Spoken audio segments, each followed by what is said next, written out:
It is time now for Movie Spotlight, your weekly ticket to the world of film, from the hottest blockbusters to hidden indie gems and everything in between. And joining us today in the studio are our resident movie critics, Jason Bechervaise. Welcome, Jason. Hello. And Darcy Paquet. Hello, Darcy. Hi, Lana. Now, Jason, your pick this week is the Korean comedy Mad Dance Off. It's the same title in Korean. Bit of a curious title and an interesting mix of tones. Oh, yeah. A colourful combo. As hinted in the title.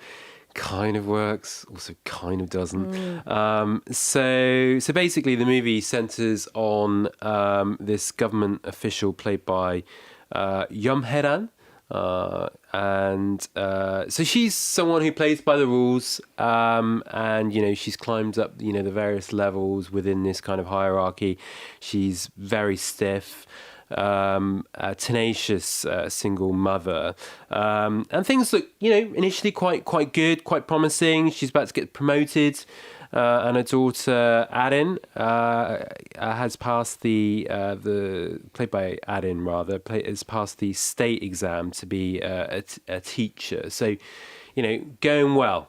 But this is a movie, so obviously things aren't going to go according to plan. And sure enough, her daughter's dealing with some mental health issues, and she runs away to live with her boyfriend. And the main character, civil servant, she's also targeted by the citizen through an online petition, basically alleging low pay for this kind of rebranding city festival. And so this sounds quite convoluted. She tries to convince this man to withdraw his complaint, but inadvertently signs up for this flamenco class. Meanwhile, I'm furrowing my brow in confusion. Well, it's a bit weird, but yeah. Meanwhile, a male colleague played by Paquet is attempting to put a stop to her festival plans. And so she ends up forming this bond with this young female colleague, which I think about the same age as her daughter. And she's like weirdly following around, like stalking her. I think she actually admits to stalking. So yeah, she's following around incessantly. It's directed by Cho Hyun-jin, feature debut, who made the short Ode to Misfits. Mm-hmm. I think convoluted definitely sounds like the right word to describe that plot. Although it when you're watching it, kind of if you can follow it. Okay. But it's just a weird chain of events. Okay. Now it is a female-led film. Does it deal with any kind of gender themes in Korea's workplace? Yeah, kind of. It's pretty careful, I would say. You have this kind of working environment, and it focuses on the female characters, and then you've got these kind of more male superiors who are just not very good at their jobs, being difficult and trying to oust her. And so it does delve into, I say delve, but it does, there are definite kind of gender themes there, but at the same time I think it does play it quite safe. It doesn't. It's more about her, the civil servant, and the relationship with her daughter, and getting out of this kind of. She's very stiff, and she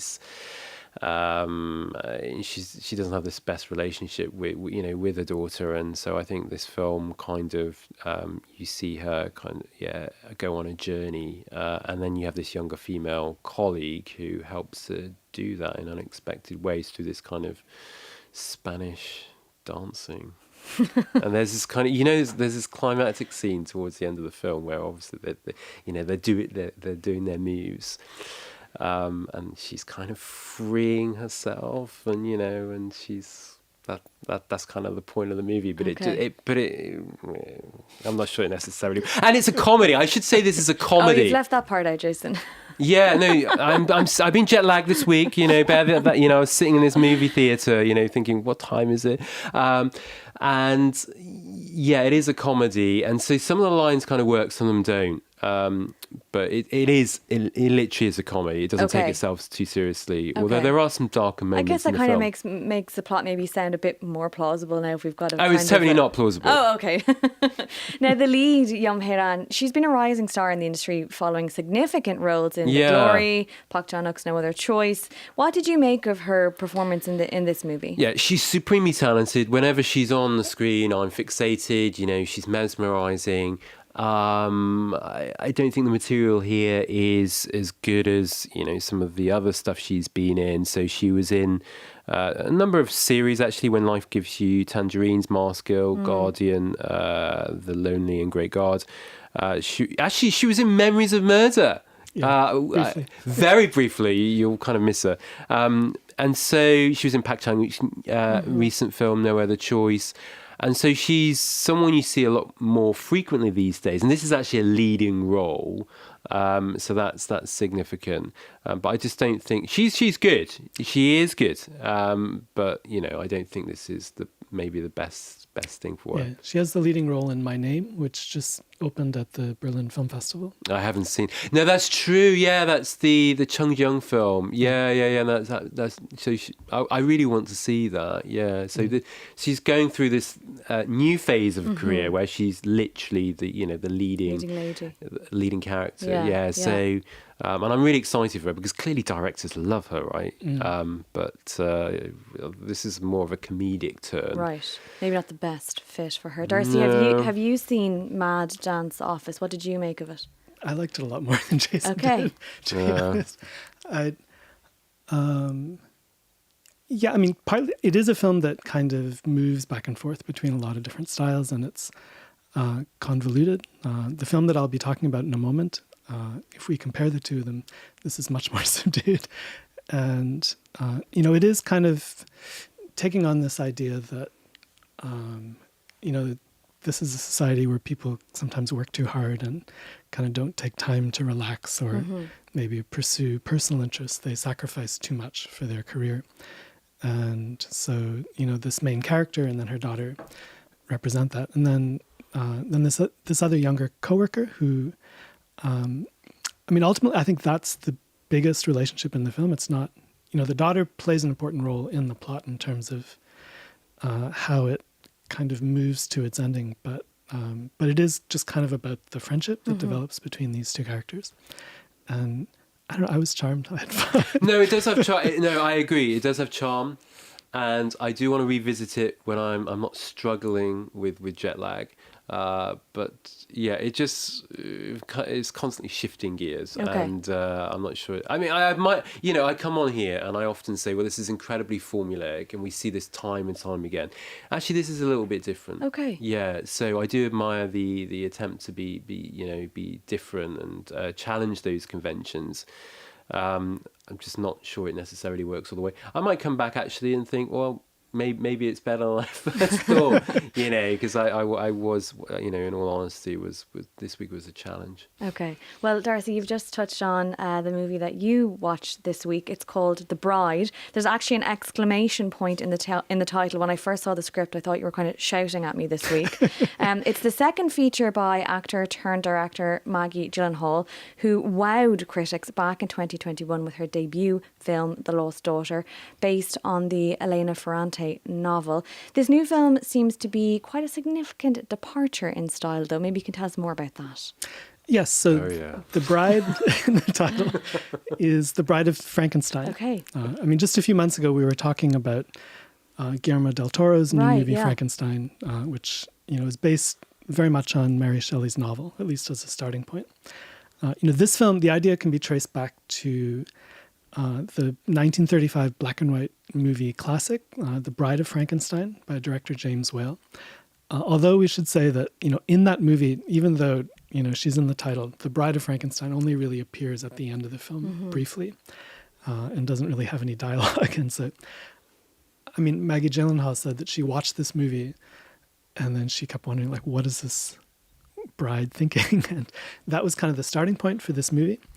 So it's not a remake of the old movie. It takes the general idea as a starting point and then goes off in a completely different direction. Gyllenhaal wrote the script herself. She assembled I mean, quite a cast to fill it out. So we have Jessie Buckley, who is in the news these days because she's a leading contender for Best Actress Oscar for her role in Hamnet. She plays the bride. Christian Bale plays Frank, i.e. Frankenstein. That sounds like great casting. It is great casting. Yeah. Annette Bening plays a mad scientist. The director's brother, Jake Gyllenhaal, plays a Fred Astaire-style movie star, like dancing and singing movie star. Peter Sarsgaard, who's the director's husband, teams up with Penelope Cruz to play a pair of police detectives. So, yeah, a lot of recognizable names and faces. It is a fairly big budget film. It's like $90 million US. So it was a bit of a gamble for the studio, Warner Brothers. Sounds like a really fantastic cast across the board. Let's talk a bit more, though, about the setup and about how the story actually develops. Yeah, so the film opens in 1936, Chicago, kind of gangland Chicago, which is 118 years after the monster Frankenstein was created in Bavaria. And so during the interim, Frankenstein has been presumably wandering the earth, feeling extremely lonely. And then finally he comes to Chicago and he meets this mad scientist and he's like, I have this problem. I need a partner. And, meanwhile, there's this very outspoken young party girl who seems, even at the beginning of the film, she seems possessed by the spirit of Mary Shelley. And it's not really explained, but she is. And she's killed by some gangsters. And then it turns out to be her grave that Frankenstein and the mad scientist dig up.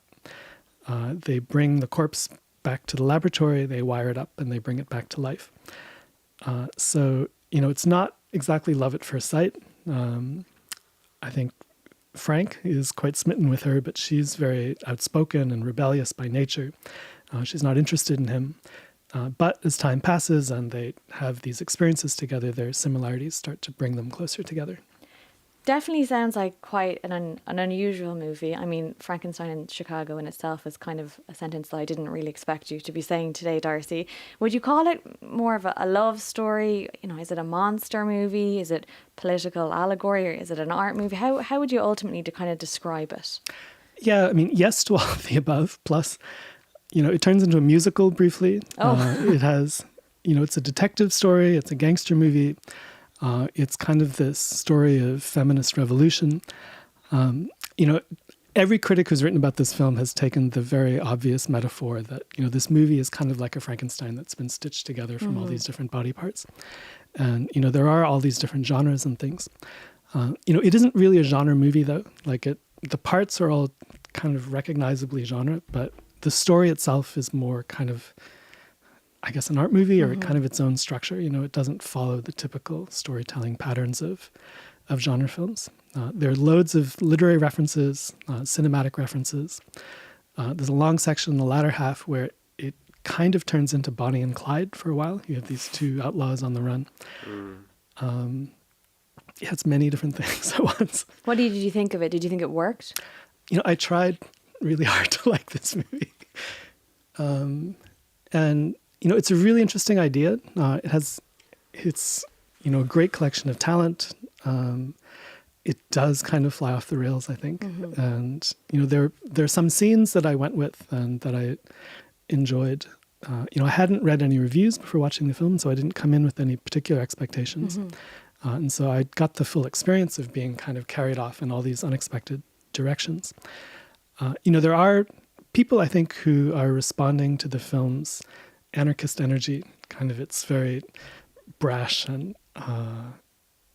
it's got a kind of an in-your-face energy that I do admire, but I don't think the film is ever really in control of that energy, and so I think most people are going to have a really hard time sitting through this film. Okay, Jason, how did you find it? Did you have to sit through it jet lagged also? This woke me up. So yeah, it is.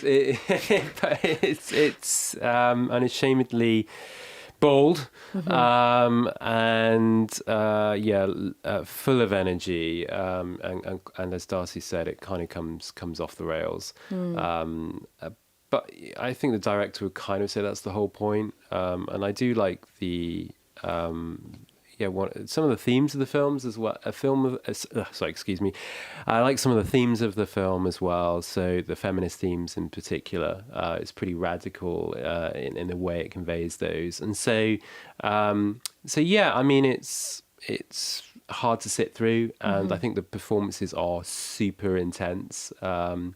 Particularly Jessie Buckley, who I I'm coming to adore.